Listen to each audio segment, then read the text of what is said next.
What's up? What's up? And we are back this week with your circle check. I am your host, Brice Isaiah, and I am so happy to be joined with Wendell Holland from Survivor Ghost Island. And you may more remember him from Winners at War, the first merge boot. Okay. Then we got the baby boy, Jackery Emily Atkins from The Circle Season 2. What's the T, Jack? Just excited to be unpacking a new season of The Circle, going straight from the Survivor news to the Circle Chat. chat, and yeah, it's just great to be. Thanks for joining me. I'm excited to talk about some Circle.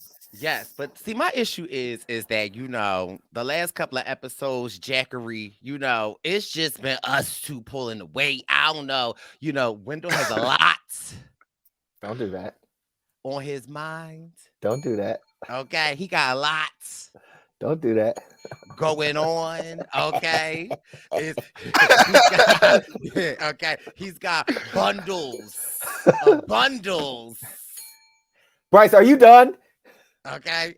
This is all I want to know. Okay, we don't really need to get into it because it's Wendell's announcement to make, not mine. But I was just confused as to why Let it out. Wendell's announcement, people was messaging me saying congratulations. And I was messaging back, thank you. Okay. Anyway, Wendell got a lot going on over there. But if we doing the circle chat, I just figured, no shade to Emily. We love Emily. But if you guys watch the Circle season 4, I lived for Nathan. Let's formally welcome to the podcast Alex Brizard from the Circle season 4. Let's go. Thank you for having me. Oh, it was nice hearing the Nathan in the tone. I feel very welcomed. This chat, this is my group. Final 4 to the end. This is the chat of all chats. No, thank you guys for having me. I'm super excited to be here. Big fan of both of you. Big fan of the Circle. So I'm glad to get into all of it with you. Well, listen, Alex, not too much because I don't know what a Final 4 feels like. So don't worry. Neither right. Jack and I, we're close. We're gonna make it happen. Yeah. One of these days. Yeah. I'll get y'all there. Yeah. Not at Winners at War, but Brice, keep it cute, Brice. Okay, keep it. Okay, how far did he make it? Brice? Okay, how far did this guy go? 2 episodes. Doesn't matter. The best 2 episodes. But also, randomly, sorry, Alex, this is kind of sort of what happens when we get together. Yeah. Cagayan has been trending on Twitter recently and not in a great way. There was this writer, I want to say they write for the New York Times or something. And I guess they were watching Cagayan over the holiday and they were like, Cagayan season is trash. It's filled with misogynistics and cops. And I said, ooh, but the Purple Pants Posse don't play. They said, but Brice was the savior. But yeah, it's just been trending. And a lot of people online have been saying Cagayan is the most overrated season. Oh my God. Ooh. It's hard to be at the top. Yeah, I mean, it is. I'd hate to see what they would rate Ghost Island. But anyway. While we're on the topic of Cagayan and keeping them honest, Brice was the savior of Cagayan. If I'm not mistaken, could be the greatest player of all time was the winner of Cagayan. So let's keep them really honest and say Tony came out of there. So he might have been a cop. How active is baby boy in the community? Hey, I mean, he went out there and got 3 M's and walked away and was like, mic drop, I'm good. Okay. Listen. That's all I'm saying. We got to we got to get our 3 M's the hard way. We got pod every week for the next. We're doing this on the daily. Yeah, but for those who don't know, I don't even know if Brice and Wendell, but Alex and I have actually known each other for about 4 years before either of us was on the Circle, because I was good friends and roommates with his younger brother, who we became friends with. Actually, early COVID, I was visiting them and we got exposed potentially. Is this the house that you stayed at? This was the brother's house that you stayed at? We were staying with Alex. So for 2 weeks, we were like, watching Survivor, like Everything. just playing like Nintendo Switch, just posted up at their house the whole time. And so we all became pretty close. And after I did the circle, I thought Alex would be a great fit. So I sent in a little recommendation, and he took that recommendation and ran with it and made it happen. So it was just a really cool story for the two of us being friends before either of us did the circle to now, be at where we're at. So very surreal. I love that. Look at Jack being a little Wendell Holland. And I wish I would have known that, because I would have put Jack, you probably don't remember this, but I was like, show me a photo of where you're sleeping. Let me I have photos of that house. Yeah. Oh, yeah. I thought you meant a photo of me sleeping. No. Jack's like, hold on, wait a minute. I mean, no, he was there. He was a great house guest. That was when COVID was like cool, everyone, it was like 2 weeks off of work. So we're all like, let's just hang out and party. And then it turned into, what it is now. So a huge pain in the ass. So, but no, me and Jack have known each other. So it's like I said, very surreal that we're both here now, both circle legends, if you will. Not to self-proclaim myself as a legend. Not that. Loosely, Alex. Yeah. But yeah, should we hop into the first batch of 4 episodes of season 5? Absolutely, I would love. But before we go, circle alert! You all have to name your favorite 2 players. Why is the circle have that accent? Is that what the circle's missing? Does it need a voice activation like Too Hot to Handle? It needs something. I mean, but I love the host of the circle. I just have to say, she cracks me She's up. so funny. She makes it. She's literally half the show is her narration. So I mean, listen, I will start it off. I was right, and then I was wrong. So my 3 favorite players at this point in time are Chaz. Mine too. Like, he might win. And again, I honestly feel like the circle is made for a gay black man, ask Frank. And 2, Sam. She is my girl. And my third one is, which I feel so bad for, is the British actor or the British comedian that we were like, oh no, he serves just the perfect amount of cereal that we need in the morning. Yeah. Tom. The British comedian. Tom, in my opinion, I agree, was very pleasantly surprising. I've laughed a ton at what Tom has had to say. And I was very much like, am I going to like this guy? So no, Tom's been very pleasantly surprising.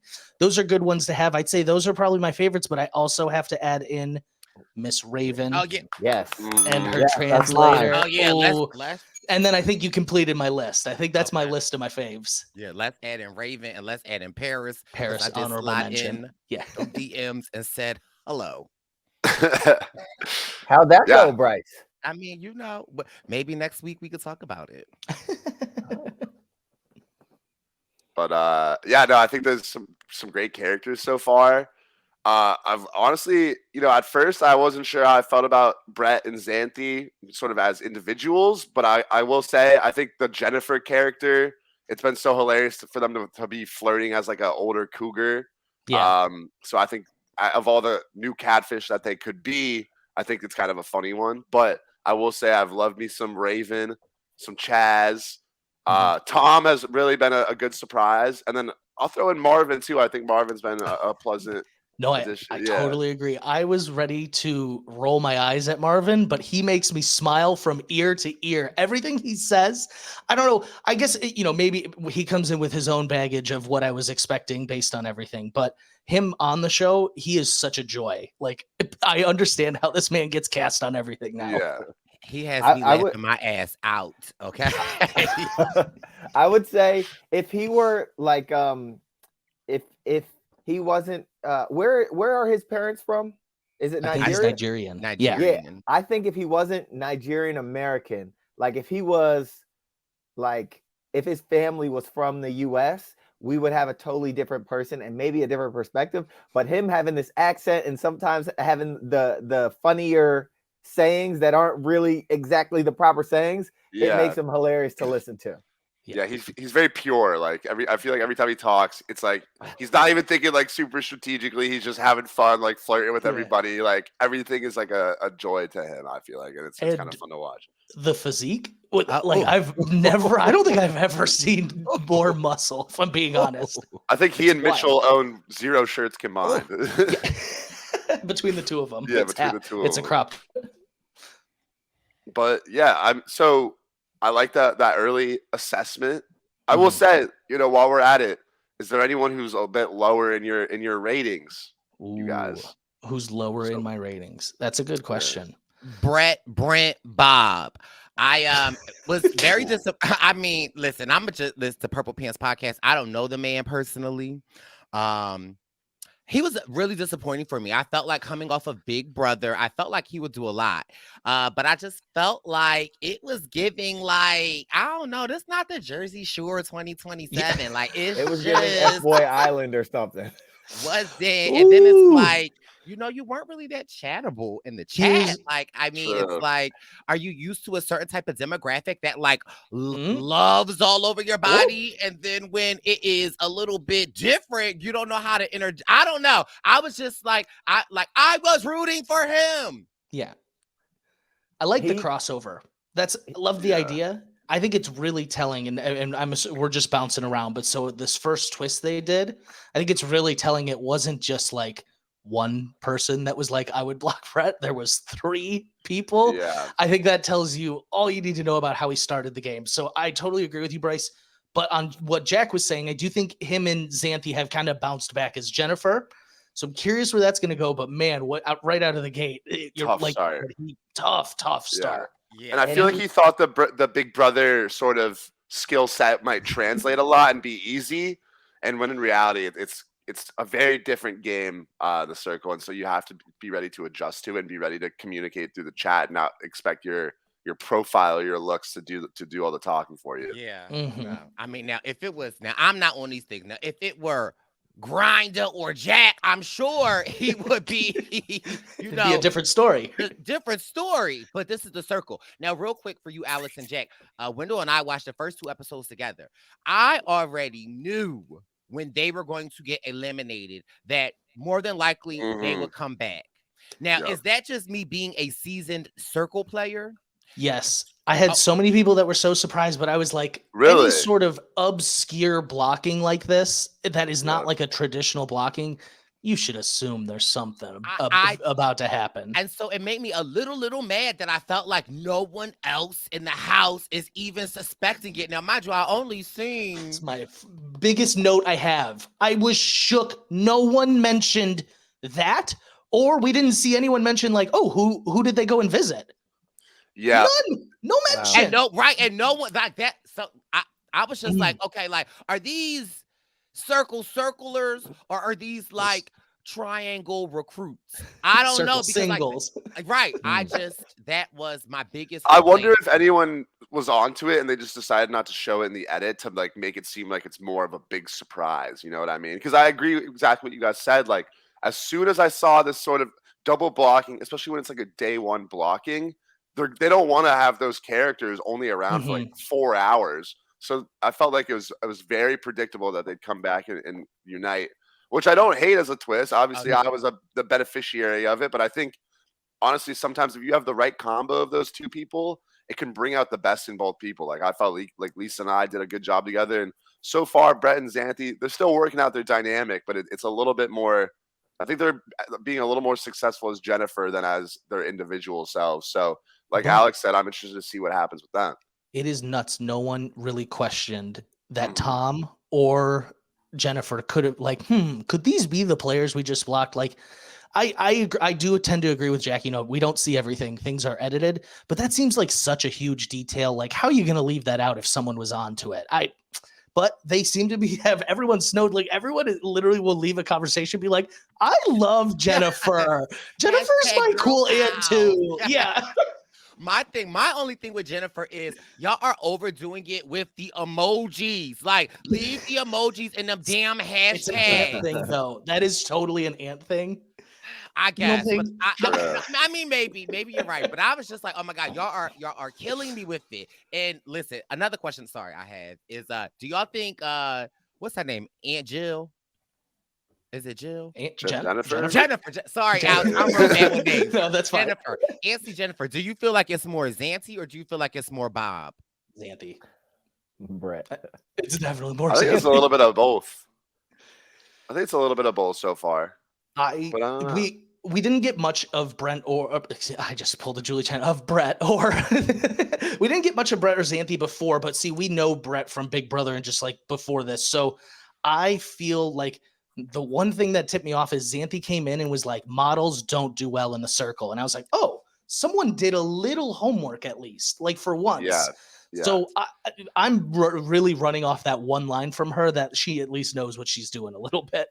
No, yeah, I would guess that Xanthi is more so the spokesperson of Jennifer. Like she probably understands, the female voice Lingo. a little bit more. But I do think Brett has that strategic little note to him from Big Brother where he's like, well, here's something we could do to throw a wrench in things or like throw some shade. Catfish and so, I think Brett has that little bit of a more the willingness to make bold moves. And so he's sort of letting Xanthi know like, hey, this is an option. And she's letting that funnel out in her voice as Jennifer.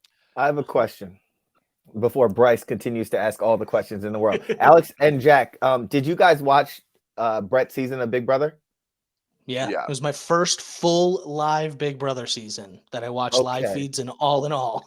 Now, I didn't. I think I met Brett maybe once or twice at one of these reality events, and when he came into the circle, and the stuff you say, I'm a Vegas guy. I do the pool parties. I'm popping bottles. I'm like, that's how you walk in it. Like, was that the guy that was on Big Brother also? Like, is this just what he is, or do you think he's like he was pushing that out for the circle, or is that just him? I have my take. I want to hear what Jack says first, if he doesn't mind. Yeah, I've got a hot take. I remember him being very funny on Big Brother 20, and I think naturally that he wasn't alone though. Exactly. I think when you're with other people and you're able to play off other people, it's a little bit easier. Whereas when you're alone and you have to make the entertainment happen yourself, I feel like he was really playing it up for the cameras. Like he knows what reality TV wants, but that is not necessarily coming off as the most like authentic or genuine. And so, yeah, I think that's like also. True. My upstairs neighbor's like ripping on the guitar. Can you guys hear music? No. Okay, thank God, because I could hear him just like, and I'm like, good? what a bad time. That's a good take. I think so. Big Brother 20 was 4 years ago, and he's still, he's a cyber security specialist. He said, I think that is like post Big Brother Brett. If that makes sense. Okay. I think the reality world maybe has made Brett think that's who Brett is. Yeah. I know he's very active in like the Los Angeles social scene as well too. Yeah. So I would guess that post, like you said, post Big Brother Brett, it might be a different guy. But turned into a party boy or something. Sure. I'm not saying he wasn't that. Kind of guy. Yeah, that's my take on it. I don't know him personally at all. Okay. One of my biggest disappointments of this first 4 episodes, and they might be a member of the Purple Pants Posse, but I got to be honest, it's Brittany. And again, I called this so early. I wish that Brian is his name, right? I really wish that he would have been the Aunt Jill. I feel like it's the age difference where I feel like I love his energy, or I honestly wish he went in as himself. That was my take, himself. He would have done a lot better as himself. I've gotten to know Worldwide Bri. That's his Instagram handle. Yes. Everyone should go follow him. Real great guy. Catfishing's hard. That's Jack knows. That's what I'll say. Catfishing is hard. And if you're not like 100% ready, it comes out in these moments. Like, I mean, I think we're talking about the same moment when everyone's showing these wet and wild photos at the spring break party, and they just end with Brittany and her daughter in like selfie mode. And I was like, oh, you felt it. You're like, no, that was not great, Brian. Yeah. Yeah, I think Yeah, I think when there's this is something I mentioned in the Issa look. Like Brian also talked to him a bit on like Instagram and stuff. Lovely guy, but when you're catfishing, like Alex said, it can be difficult. And so I think the thing I thought about during the Issa look is not only are you changing your gender, you're also changing your age group. And when you have those 2 degrees of things to worry about as you're talking, I think it causes you to not express yourself as much and like not put as much out there because you're worried about sounding like a catfish, where it comes across as very bland, and then people pick up on that, and it creates difficulties, and it makes it harder to form strong bonds.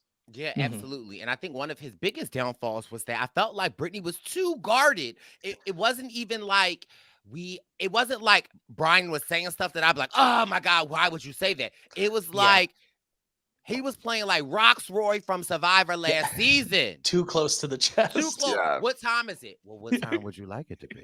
Yeah. Okay. Is the sky blue? Well, is it?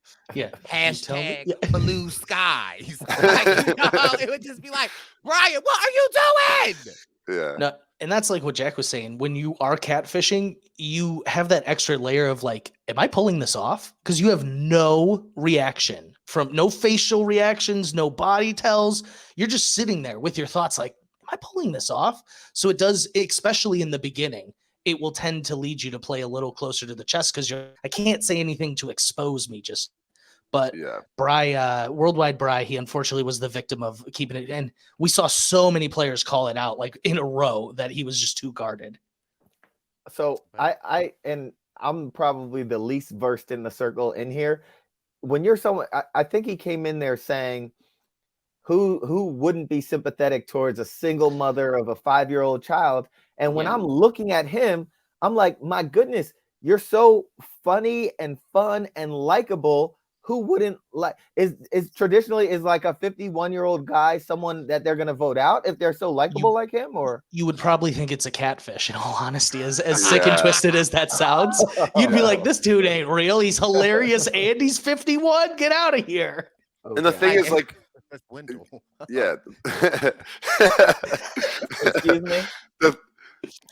The thing is too, like when you something about the circle that's tough is like some people have to be a catfish, but it is inherently a disadvantage where, like, I know for myself, I think I would have rather been myself, but I don't know if I would have gotten cast on the show if I was wanting to be myself. So you kind of have to put yourself at a disadvantage, and you're fighting an uphill battle.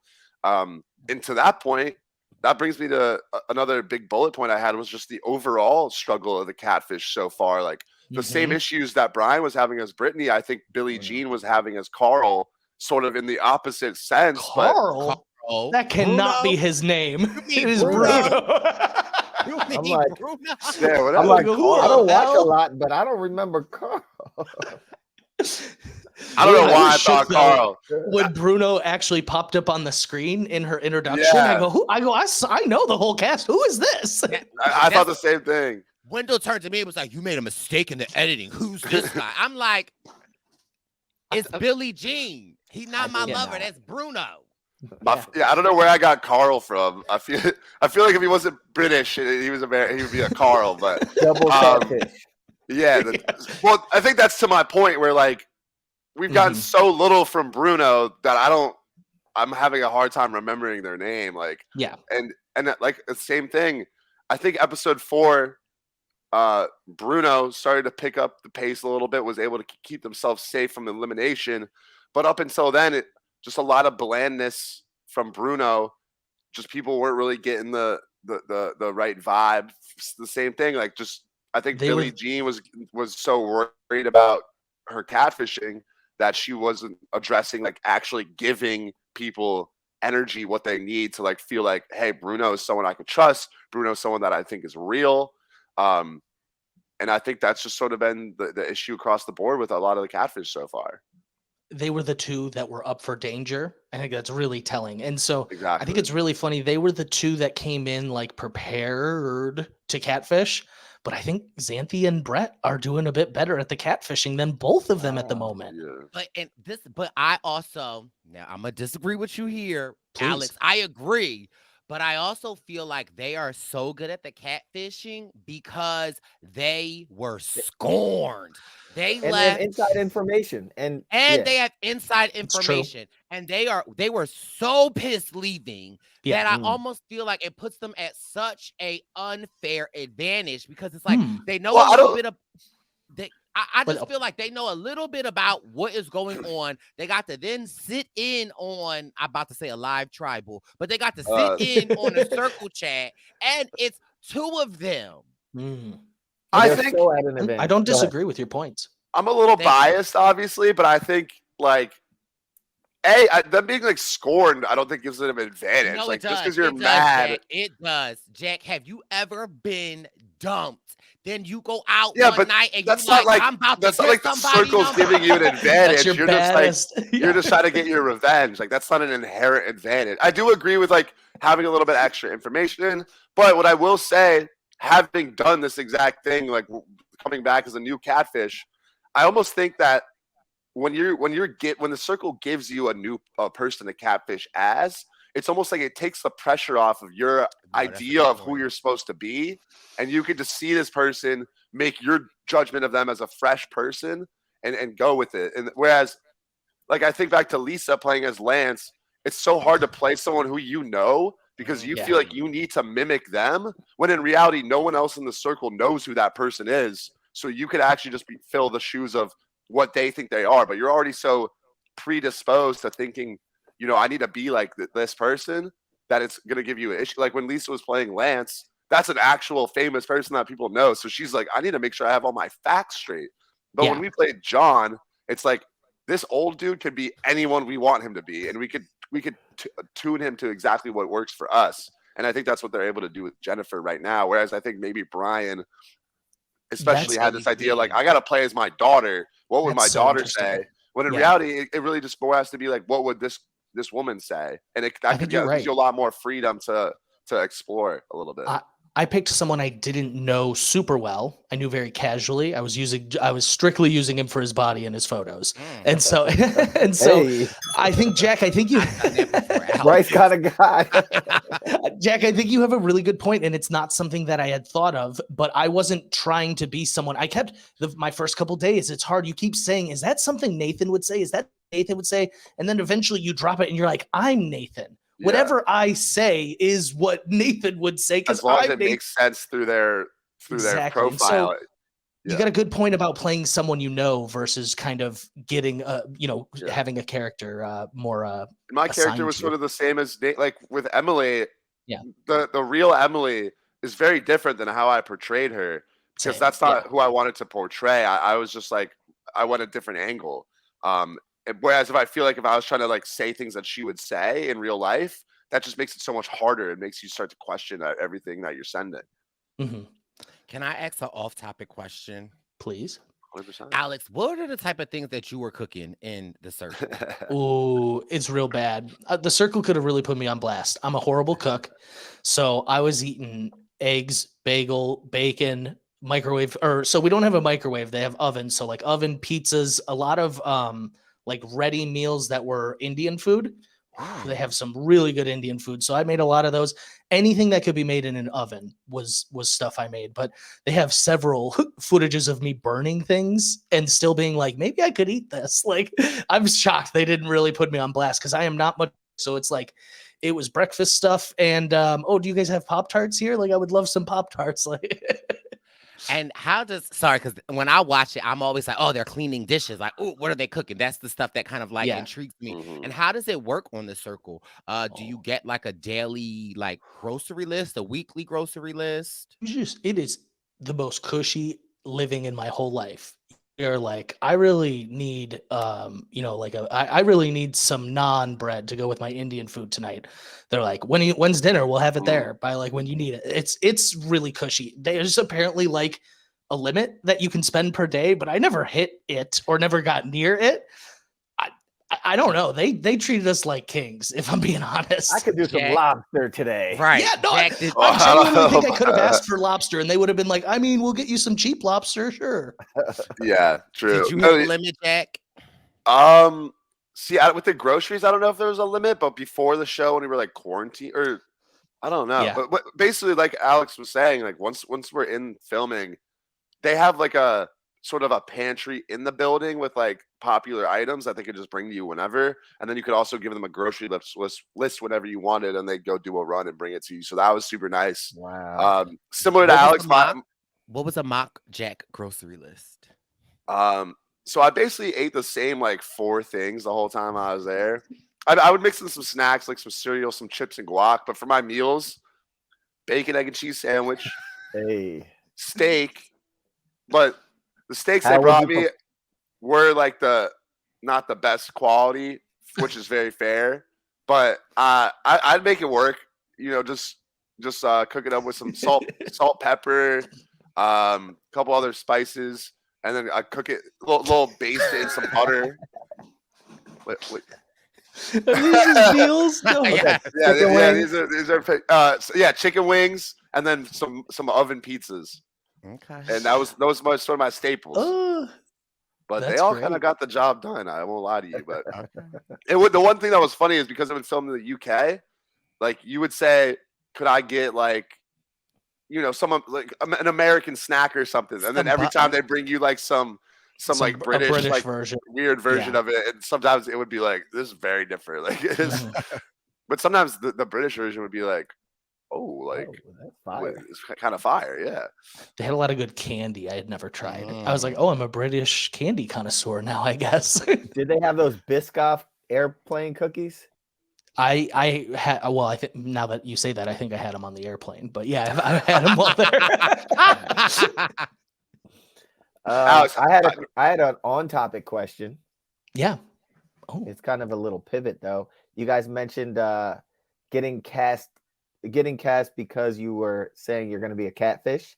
So you have to like say that through the process. I'm going to go in there as Brice Isaiah or something like that.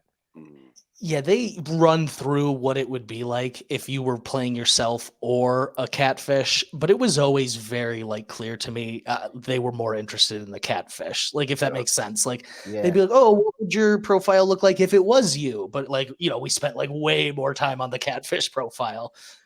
And would they do that with everyone? Like everyone is saying here, if I'm me and if I'm a catfish, were they like, all right, we need Marvin is gonna be Marvin out here? I don't know about Marvin in particular, but there are some people that just go through and they're like, no, I'm playing myself the whole time. Yeah. I mean, Marvin has to be himself. Him as a catfish would be hilarious though. Yeah. But yeah. Coochie. I'm not kidding. That was literally my highlight of the he was like, cookie. He got so excited. His joy though, that's like Jack was saying, his joy really transcends the screen. He is so excited to be there, and it makes me excited to watch. Yeah. Oh, is a cougar's a thing in the UK? They're living their best life. I was like, okay. But Alex and Jack, as Circle alums, my question that's on topic, hashtag Shade to Wendell, is what do you feel about these challenges that we have seen so far? The challenges about telling us something, that the truth or dare, or what was the challenge in the first episode? It was the first one that had that twist. It was more so just like an early ranking and like, who would you block if you were an influencer? And they also did the like the multiple choice thing where it was like, like, are you a boss? Are you a leader? That one too. Kind of the same get to know you games. They've had a lot. I think they've been all right, but nothing has like really stood out to me so far. So, it feels like stuff we've seen before. These things are important. You get the small things of like Raven and Sam, you know, mentioning they have cheated in relationships before, and then Marvin like basing decisions off that. So like, as silly as they are important because you're very limited in interactions and conversations. So any info you can get about people is useful info. I do wish, like Jack said, a lot of it is same old, same old. I wish they would start mixing some of it up. I really liked the opening twist, though, of being like, who would you block if you were an influencer, and going through each and every one of those? That's like a very easy way for like some heavy-handed drama. Like, give me more of twists like that. Same like in my season where they had us all guess which profile do you think is catfishing as the Spice Girls, and we're like, oh, if we're wrong, we look like idiots. So I need more stuff like that. And public declarations of war, if you will. And speaking of Xanthi, they asked her, like, are you like a leader? Are you somebody? And she actually answered honestly. And I think she put like a leader. I think it was, would you rather be like popular, happy, successful? And she was the only one that said successful and everyone else said happy. Now, do you think as Circle alums that like in those type of questions, you should just lie? Yes. 100%. And there's no reason to tell them why. Wow. What does it benefit you? I think this is where a lot of people go wrong too. Is a lot of times the people that are being themselves say, "Hey, well, let me say what I'd actually say." Whereas you could be playing yourself and still lie at certain times, and I think that's the best way to be effective. Like, especially when you know what the most popular answer is probably going to be, like happy. Why take a risk? Just go with the flow. Like it doesn't matter. It doesn't hurt you at all. Same thing where like. The question about cheating, like if I've never cheated, but if I had, I'm still saying I've never cheated, because if I'm in there and I see someone who's cheated like 3 times, I'm gonna be like, okay, if you're not trustworthy in your relationships in real life, why would I trust you in here? Like I don't, obviously different spaces a little bit, but still, like I think my only counter argument is there's something to be said about being genuine in the circle. People love that sort of thing, but especially in these early ones, there is zero reason to stand out like this. Maybe after you know these people a little better, but you're literally like 12 hours of knowing these people, and you're playing this game already and trying to block someone. Yeah. I love when you are watching and you can see clips. I think like Sam had little what do you call them? Little paper note cards, but notes. What do they call it? Sticky notes? Yeah. Sticky notes of like the names. We are constantly seeing people with their notebooks, writing notes. What was some of your guys' method of how you would track some of this information? So I had a notebook that sort of each, at time went on, it got a little less full, but sort of each day I would write down things that stuck out to me about whether it's a player profile, like their details, like something they told me in conversation that I feel like I could use later. Just sort of keeping track of all these details. Like if you told me something in a one-on-one conversation that I thought I wanted to like really remember, I would write that down. I honestly wish I had gone in with a full book of notes like Delisa did, because I didn't do any preparation as far as bringing in notes to actually do my catfish, because it sounds stupid, but I just thought that'd be kind of boring. Like as far as good television goes, I was like, it's just boring if someone asks me a question about like makeup and I open a page 7 article B and I'm like, okay, here's 5 makeup brands. Yeah, but like, don't you wish you had those notes now? Once you realize that the 100K was on the line, like you're a little bit more like, wish I did have those notes. But going in, I just want to be like spontaneous and like really embrace the challenge of the spontaneity. And like if ish goes south, it goes south, and it's hilarious at my expense, and that's what happened. But you're a soothsayer, you knew. Yeah. So Alex, how about you? So I had the foresight of, Jack going out there and doing it. So I had too many notes. I had like way more notes than I needed going in.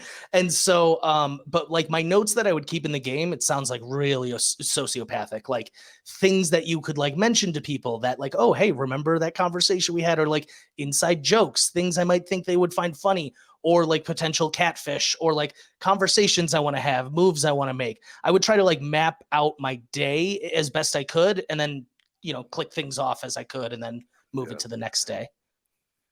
I think the most useful thing of the notes for me actually was in the final ratings. I like made several charts trying to like game theory out like the possible outcomes. I mean, we got last, so I don't know how well that worked, but it was a good way to be able to like map things out and see like, hey, it was like a big grid. Like if this player rates this player here, like then our best rating is to do this, this, and this, and do that in a bunch of different scenarios and try to figure out like the best possible average scenario. I know it sounds lame, and I'm gonna get onto the season. I need more people who are worried about numbers, though. It blows my mind. Like, I know it's early and I guess you don't have a ton to be rating off of. It really, and my season's guilty of this too. It drives me insane to see how someone can be influencer twice in a row, let alone 2 people. Like people all just love this person. I don't know. Like if people are playing you would see like titanic shifts between each rating. And it's just not something we see in the game yet. I need more people like Jack and myself who are just like worried about the numbers. Yeah, we had that in my season a little bit where there would be huge fluctuations, I think, because like, oh, you see someone low one week or you don't think they're going to be rated high. A bunch of people rate them high and all of a sudden they're in second place and you're like, whoa, how did that happen? Yeah. So do you think it's impossible for Raven or Chaz to actually win this because they've been the influencer twice? Before my season, I would have said yes. But we just saw last season Frank, steamroll the competition and be in the top 3 every single time. So it's not impossible. I would say it's improbable, though. What's likely, though, is one will probably go soon and the other one will end up taking it to the house, is my guess. I don't know. This is something that honestly does frustrate me about the circle is once it gets to the final 5, it's sort of like no holds barred, like anything can happen. It's sort of like a crapshoot in the sense that like, if it kind of depends on who's there, but right, like if I'm there and I see that Chaz and Raven have been the most popular players the whole season, you're going at the bottom of my list. And so if someone else does the same thing, you probably don't win. And all of a sudden you have like a Nick or like a random player who comes in at the end of things who's like, oh, nobody thinks they're going to do well. Let me put them a little bit higher. And then they win. And it's like, that is literally what I was trying to do. I was trying to sneak to the end and be the guy that everyone places kind of high because like, no one will suspect this guy, but I didn't make it to the end. If you guys were to compare that to Survivor 43, who might you call that person? The Ella Gabler. This spot on comparison. I didn't even think about that. I'm like sitting here like, I can't believe, but it's a pretty good comparison actually, Wendell. Yeah. I mean, if you think about like the way Survivor has been recently, where if you think about a final 5, sort of like in the circle setting, a lot of time it's been that person in 4th and that person in 5th who would probably be the ones who should actually win. And then, I mean, like this season, for example, like Carla or Jesse. The people that go out third, in my opinion, are people. The third boot? No, I'm not. Brice, I'm not saying third out in the season. I'm saying 3rd, 5th from the last. I know what you were saying, Jay. Okay. Yeah. I'm not like 4th and 5th place. Yeah. Like if you take the Survivor Final 5 from this season, like Carla and Jesse were the best players, and then they go out and get 4th and 5th, and then it's just sort of a toss up. And another thing, like Alex was saying, when it comes to strategy and the numbers, like that's that's something that I would send it. All right, whatever. That's something that is frustrating as a former circle player. Is like you want it. Like I was there wanting to make alliances and wanting to get the numbers, but because of the pace of play of the circle, where you use a limited amount of conversations every day, if I wanted to make an alliance with you, the 3 of you, that might take me 3 days, and then by the 3rd day, one of you might be gone. It could be. And so the game is moving so fast, but the conversations are going so slow. It's hard to actually like get numbers together. So, question: how often can you create a private chat with someone? It's usually like 2 times a day. Okay, 2 to 3 a day. That makes it a lot more. Stop playing, Wendell. That makes it a lot more. That helps me out a lot.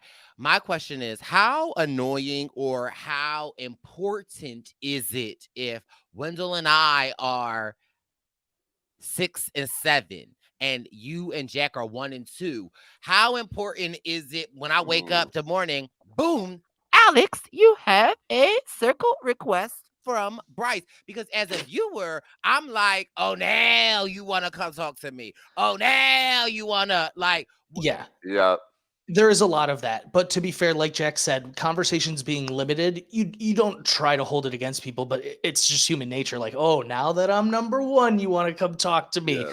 So even if their intentions are the best, like, hey, I was trying to talk to you all day yesterday, but I couldn't, or whatever. Like, it sometimes is a little too late. And so I think the best piece of advice, like for anyone going on the circle or whatever, is you just have to capitalize on that conversation that you are in right in that moment, because you don't know when it'll be the next time you do have a one-on-one chat. The next 3 times you talk could be in group chats and you don't get to say what you maybe want to say in private. So I think that is, to Jack's point, like you said, if you want to if you feel strongly enough that it is the time to make an alliance, you don't be like, you know what, I'll do it next round. Yeah, you don't turn anything. It's like Survivor. You don't turn anything down, and you honestly, shouldn't. Whatever alliances you can make in the moment, if those are the people you talk to, that you're naturally going to feel the best. So even if you didn't really want to make an alliance with that person, it might be your new best friend in the game. And also to add on to what Alex was saying, like that it's so important. I think the most underrated strategic thing about the circle is making the right choices of who you're trying to talk to and when. And also something I wish I did better was finding the right balance between those one-on-one chats, but also the group chat. Because a group chat, if you get 3 or 4 people in a chat that all feel good about each other, and you could lock that in, that's how you can make a really strong alliance. Whereas I more so went for one-on-one conversations because I wanted to feel good with a bunch of individuals, but that kind of left me out of like an actual core group. Jack. Oh, great point. I think this is, to bring it back to this season, I think this is where Brett struggled in the beginning, is in Big Brother. You can have a week worth of meaningless conversations and then finally build up to like something meaningful. You don't have that time in the circle. And he found out the hard way. They literally had to rate off of their first group chat as a house. Like they were like, all right, first impressions chat. And Brett was like, oh, I'm sure he was like, I thought I'd have more time. And it instantly came and bit him in the butt. Brice is trying to bite him in the butt. No, I don't. Okay. Now, my question for you guys is, do you think now we see Chaz and Raven in this, confessional, and it seems like they come to a mutual decision, and again, I love Chaz, but it seemed like Chaz definitely steamrolled that. Do you feel like that will bite like Chaz back in the butt? Because I feel like Raven I don't know. So I was never an influencer, but if we talk about every conversation being important, influencer chats are 10 times as important. If someone doesn't feel listened to or steamrolled, like you said, that's not going to, I have a prediction, like you said, that's going to cause possibly a rift between the two. Wow. Now, explain to me how that could have been better. Do you feel like Chaz, because in that same breath, it's like he did not want Bruno to go, and also like Brittany didn't give him anything, but I just felt like as a viewer watching it, I felt like Raven said her piece, and Chaz said his piece, and it kind of was like the Chaz as to why he feels as though, I don't know, I just felt like it wasn't like 50-50. Yeah, I think the best influencers in this game, and I think this is where maybe the circle strategy crosses over the most with like a Survivor, is you want to make the person you're talking to come up with the idea that is what you actually want to do, and make them feel like it's their idea. And so when you like you guys were saying, when you're a little bit more assertive and the other person doesn't feel heard, that could be a recipe for disaster. I mean, I think back to my season, first influencers were Savannah and Terralisha, and they communicated so terribly that it just tanked both of their games. Whereas the next round, Chloe and I were the influencers. And while I had an agenda going in on who I wanted to go out and sort of a plan of action, I was with Chloe, who at that point was my number one ally. So I really just let her take the reins and supported her and I tried to like put my agenda out there, but I didn't push it too hard, because I was like, my relationship with Chloe is so much more valuable than if like saving one person who's at the bottom anyways. Like it doesn't, like, you know what I'm saying? So I thought that, and that ended up benefiting me and Chloe and helping our games go along the way. And so, like we've been saying with Chaz, I like what we've seen from him overall. And on paper, I think he has a lot of tools that I think will really help his longevity in the game. I also think on paper, his profile and his way of talking to people is very effective. And I think off the bat, people see Chaz and they really like him. They want to trust him. But I can tell that he is a strategic player. And I don't know if he's really had the tact with it that's giving me like winner energy yet. Because like this instance, if he has a lot of social capital, but tries to leverage that too hard to be like here's a decision. It worries me a little bit where people are gonna feel like he's the leader and he's like the one running the show. Whereas like even if they like him, it's gonna get him in trouble. And to that point, now it's a little bit easier seeing as a viewer but I do feel like a lot of his conversations, not that they aren't genuine, but a lot of the times, a little bit to me, it feels like he's sort of saying what he feel like he's supposed to say, if that makes sense. Where if I was on the receiving end of it, I'm almost like, I feel like the things you're telling me are like too good, not even too good to be true, but it's just like it's almost like you have the playbook, and it almost doesn't feel like genuine or raw. It almost feels like very intentional. And so I don't know if other players will catch on to that, or maybe that's just not the energy other players even got from that. But I think Chaz is a really good social player and a really good strategic player. But I do worry that he's going to take the reins a little too much, and it could lead to him stumbling a little bit. He looks like the most strategic to me. And I mean that as a compliment. Those are my favorite. Well, you know me, he's a gay black man, so I am rooting for him. But sometimes it was making me a little frustrated when he was like talking to Bruno, and he's like, "This is what I wanted from you. This is what we've been waiting for." Like, like okay, Chaz, like. So I love it. And I feel like sometimes like gay black men have a power to uplift people. And, we can see a person and be like, yes, I see you, Alex, with that green shirt on in that chair. Like, you out here killing it, baby. Like, so I feel like that's just, some things about him that I think he is actively using to the game. It does worry me, Jack, because I feel like people could kind of see that and use that to be like, oh, he's just saying what he wants to say. But I do have a question for you guys. Like, this is a photo of Jack's bathtub when he was in quarantine. Yeah. And Jack, I think we had the same place.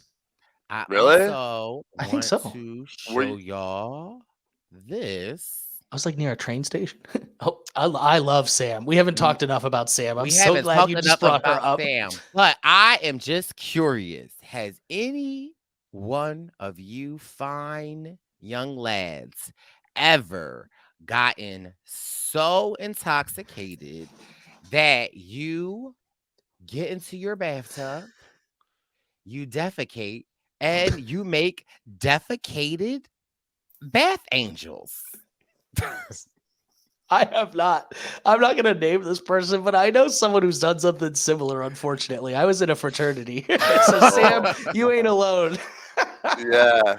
No, as you can see from the picture of my tub, crystal clear waters, a couple bubbles in there, but none more. So. Yeah. Wendell? What was so funny about this to me, I'm sorry, what was so funny about it though was Chaz was like, oh, the reason I'm in nursing school was because of my brother. He's really laying, and Sam was like, oh, not me gonna share a shit story, and sorry to curse, and he was like laying his heart on the line. I was like, this is great TV right here.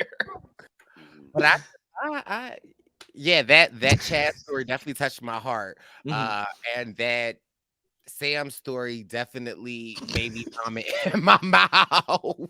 Two different emotions in the span of 30 seconds. I'm still feeling out Sam, to be honest with you. Like, I can't tell if she's like my favorite or like my least favorite. I don't know. Oh my God, Jack! Sometimes I'm like, so funny. I'm not so funny. Yeah, I don't know. I'm still feeling it out. I said she might be my favorite. Obviously I'm being a little bit of hyperbole, but. Jack, you gonna see her in real life one day. Yeah. And she might be my favorite. You gonna catch them BK hands, okay? Not that it matters. I think Sam has the same room that I did. And interesting tidbit. I don't know if Jack has told you guys this. They did a spring break party in the middle of winter, which makes no sense. And in my season, they did a Thanksgiving dinner in the middle of spring. For those people who know, I've mentioned this several times because no one's told me I can't say it, but they filmed the seasons back to back, and we actually shot as season 5 originally. And as soon as we finished, they were like, you guys are actually going to be season 4.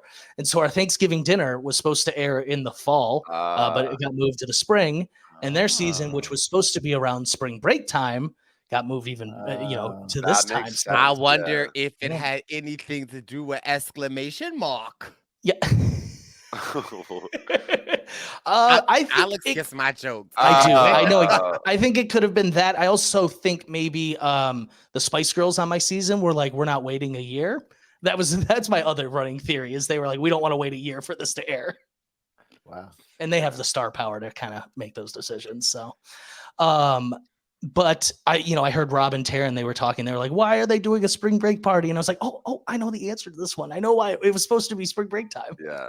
Guess they'll have to come to the Purple Pants podcast for this. Quick question, Alex and Jack. When too much of something is bad enough, you need some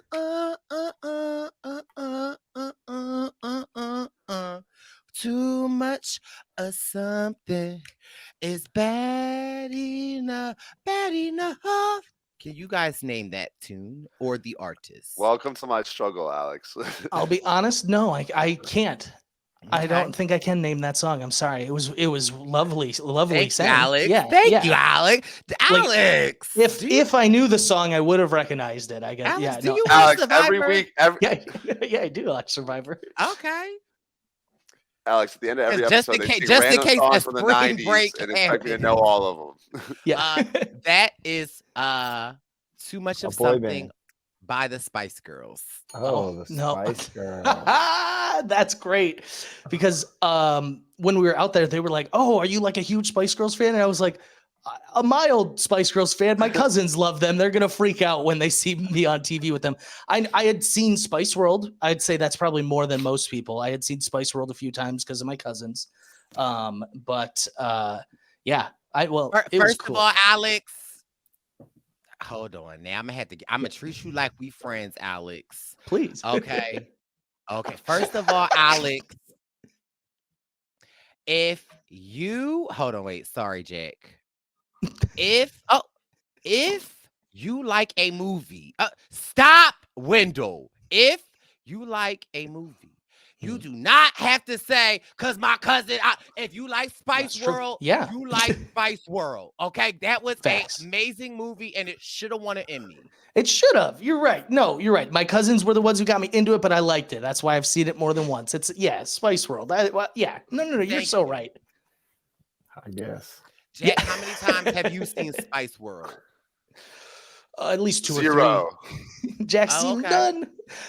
Ready for this though? I had to ask myself while there because I was playing a 22-year-old frat boy, and the Spice Girls pop up, and I go, would I know who the Spice Girls are? I go, would Jack? I literally asked myself, I go, would Jack know who the Spice Girls are? And I go, no, he didn't know who Lance was. I go, he probably doesn't even know. He's probably heard of them, but I doubt he can name any of the spices. I know Mel B. What spice was Mel B? What spice was Mel B? What spice was Mel B? Scary Jack Spice. You got it. Yeah, you got it. Good guess. Wait. No.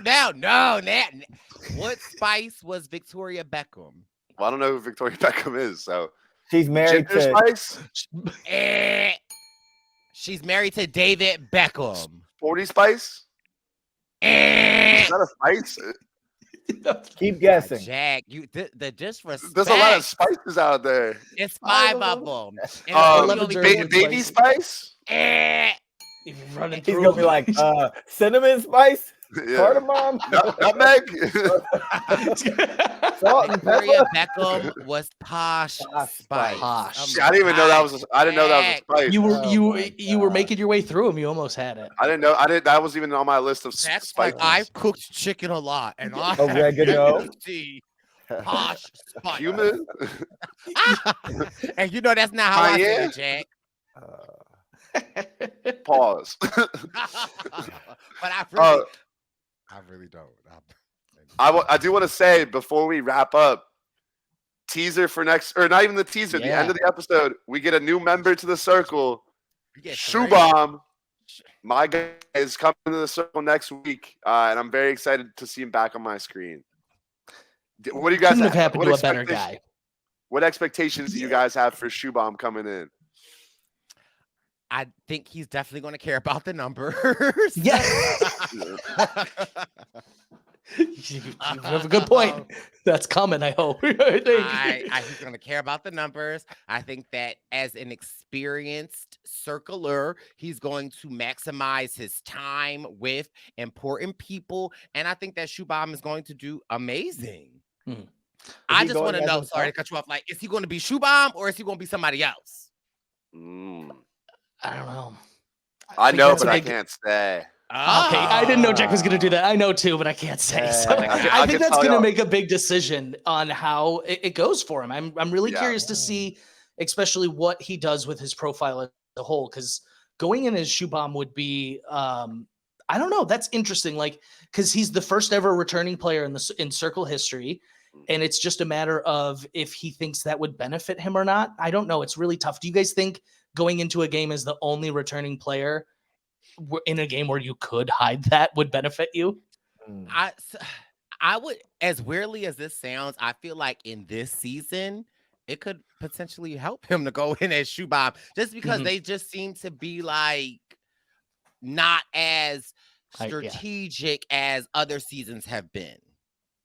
Totally fair. I don't know. It's a good question because, like, if you go in as yourself and people already love you, like, that could benefit you. But also, if you're the only one coming back, it would be very easy for the other players to be like, oh, they already had their shot. Like, why would we even, like, rate them high? Like, they're a part of their season 1 family. They're not a part of the season 5 family.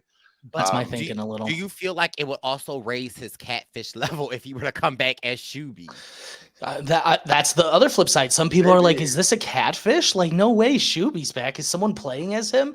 That's the interesting part of this game, is you will run through every single possibility till you go crazy. So it'll have both impacts, but it just depends on what sticks more. And it's gonna come down to, how he plays the profile, either as himself or either way. I'm super excited. He's like I said, he's one of the reasons I fell in love with the show. So I'm just like so happy that he's back. Yeah. And it looks like he's taking a different approach. Like it looks like he's going to try to be a little bit more strategic, build alliances, get the numbers, make some moves. So I'm excited to see the new era of Shubham on the circle. There's 3 new players coming in next week, though. We've got Oliver coming back, and I'm excited for Oliver because I know Oliver is a spicy social media type of person, and we've got like Tasha coming back. It's just the LGBTQ plus representation for me on this season that I am just loving. So I have to say sorry season 4 and sorry season 2. I'm really liking season 5. I mean, we had diversity. No offense. Good diversity every season. So the circle is known for its diversity. It's very diverse casting. I mean, Wendell, but not always always with the POC and not always with POC LGBTQ plus is what I am saying. And so I am just like, for this season, I have so much. I love it. Speaking of which, I got a question. Good morning. Can someone call on me, please? Good morning, Wendell. How are you? Hi, Brice. I've been awake this whole podcast. Oh, I might have had my nail clipper in hand the whole time. But why are you selling yourself out? Now, Brice, do you know what was the character? Who were the characters coming in? I'm sorry. Who were the characters coming in? Shuby. We have Oliver, and we have what school is he an alumnus of? He went to the University of I think Wendell's giving us a hint. I mean, yeah, but he's also looking at his did Oliver go to Morehouse? Yes. Yes. Okay. First of all, listen, not that Alex scared, but Jack and Wendell will be. Listen. Also, it's 2023. Happy 2023, everybody. I'm speaking it into existence. My man has gone to Morehouse. Morehouse men are a little different. Outside of Wendell, I'm just saying, Morehouse men. And if you are listening, circle chat, send. Slide into that circle chat. Slide to the circle chat. Slide to the DM. Send a kite. That's jail, Brice. I know, but also that was about to ask. Wait, Alex or Jack, do you guys know what a kite is? And I'm not talking about the kite that you fly. What's the context? I was in my room and I received a kite from someone. I would say a letter. I would say like an emoji. Oh, Like, is that like something they'd like send you to like? Me and Jack are showing our age difference here. I said a letter. He said an emoji. Well, based on the context, he said Morehouse men send me a kite. Well, right? Yeah, a letter. He wants a letter in the mail. Nah, He did say that. So between the two, Circle reveal who had the correct answer. So a kite is something that they talk about in jail, though. Like it's like a letter that can literally like you can put dental floss on and literally put it down, flush it down the toilet, and then somebody like, listen, I watch a lot of jail shows, but I just was saying that in the sense of send me a kite, send me a letter, but I mean I would receive a kite as well. I didn't know that. I knew it was a way of communicating. I didn't know it was through dental floss in the toilet type of thing. I just thought it was, You know somebody else who will probably be good at that? No. He's about to show us. Wait. Sam. That's all you're gonna say. I have a feeling. Damn. That's good. That's good. That kite might be a little discolored. But no, this has been amazing. Thank you so much, Alex, Nathan, Alex, for coming on, hashing up a little circle chat. Jackery, thank you so much for organizing this. We appreciate you. Oh, yeah. Wendeezy. And listen to the Purple Man. I was so excited. I was ready for it. And he just went easy. That's messed up. Right. Didn't mean to interrupt. I love Alex. Thank you, Alex. I needed something. Yeah. It's been great. And we will see you. I don't know. The circle chat might circle populate. Somebody might get dropped. Somebody might get added. It might not even be anything. But listen, if you appreciated this, let us know. Alex, where can the people follow you at if they are interested in following you on Twitter, Instagram, what's your TikTok? Twitter, Instagram, TikTok, it's all the same. It is at a wild Briz. All one word. Last name is Brizard. Yeah, so you can find me anywhere. Usually just having crappy reality TV takes that I scream into my phone. So yeah, if that interests you, give me a follow. Listen, okay, I might be down for a little wild Briz. But thank you seriously for having me, though. This was a big fan of both of you, Jack, kinda, but this was a ton of fun for me, so I appreciate it. Absolutely. And listen, we cover episode 1 through 4. I believe 5 through 8 are going to be coming out on Wednesday. So make sure you buckle up. This has been your Circle Chat. That. Terrible. I like that. I thought it did. No, it sounded like it was loading. Yeah, no, I get. Yeah, it's your circle. Okay. Oh, you know what? All right, bye. I thought you said circle chat that, but it was circle chat. Like, I mean, yeah, that's what it morphed into. Okay, well, let me hear it, Jay. I'm so glad. Like the circle chat. Okay, all right. Well, Brice's was better, that's for sure. All right, let me hear Alex. Let's hear yours. Right, yeah. No, I got it. This has been the circle. Chat. No, that was my horrible attempt. Second serve. Do it again. But Brice said chat. Okay, no, wait.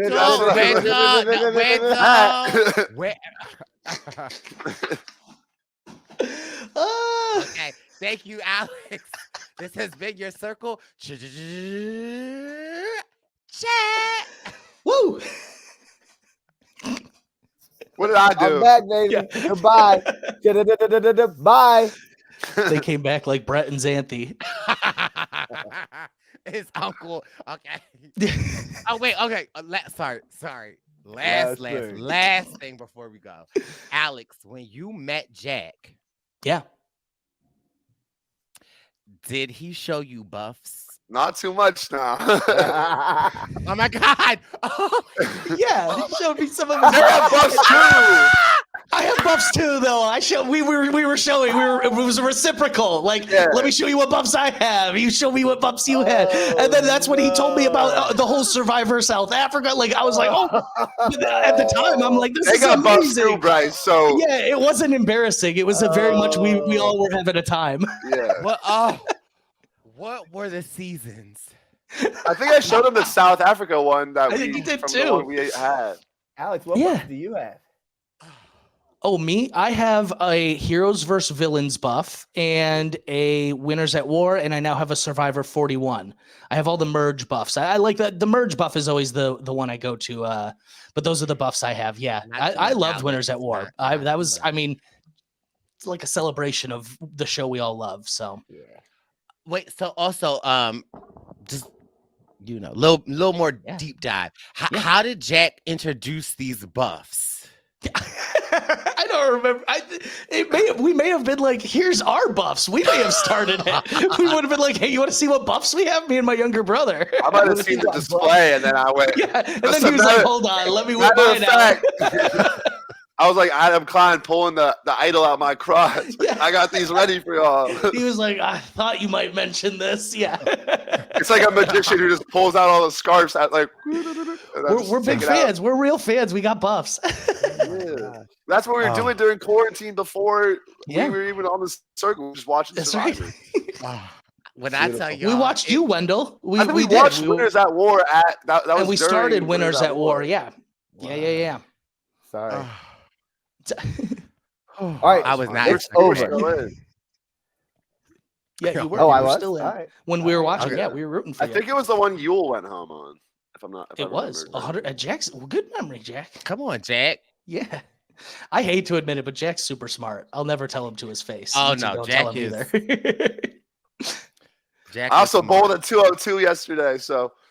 Damn. Oh. Did you actually? Because I saw a picture on Instagram where you literally like got gutter balls the first two things. Oh, the truth comes out. Those were X's. Alex. Those were X's. Oh, okay. It was late. It was late. It was late. Strike. Yeah. Okay, that's fun. First 4 frames. Bing, it's been a great little circle. What is he? What noise? It's the Purple Pants. It's the Purple Pants podcast. You better get your headphones and listen up quick. Ooh.